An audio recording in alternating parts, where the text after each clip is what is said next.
Secretary of State Antony Blinken made a surprise visit to Ukraine earlier this week, announcing the U.S. will provide an additional $2 billion to help.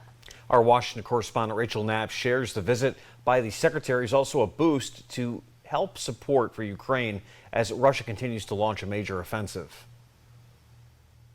During a brief visit to Ukraine this week, Secretary of State Antony Blinken announced the U.S. is sending an additional $2 billion, calling it a first-of-its-kind defense enterprise fund. This is a multifaceted package. Of course, it includes direct military financing for our Ukrainian partners, but it also establishes an enterprise to solidify and reinvigorate Ukraine's defense industrial base. Vedant Patel, a State Department spokesperson, says it will also help Ukraine buy weapons from other allies and partners.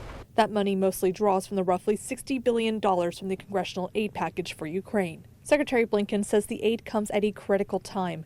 Russia is launching an intense offensive on the northeast city of Kharkiv, but many are concerned the aid comes a little too late. Every day certainly matters, and every day has had an impact and a consequence. Every day that it was delayed.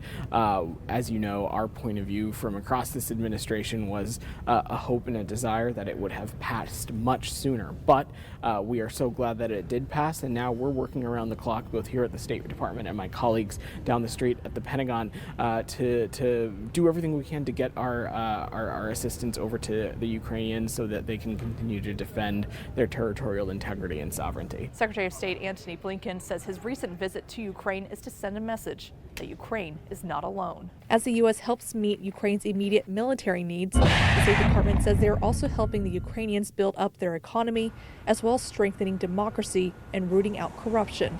And finally, helping Ukraine get closer to NATO membership. For anyone who's tempted to bet against Ukraine, don't. At the State Department, Rachel Knapp, WENY News.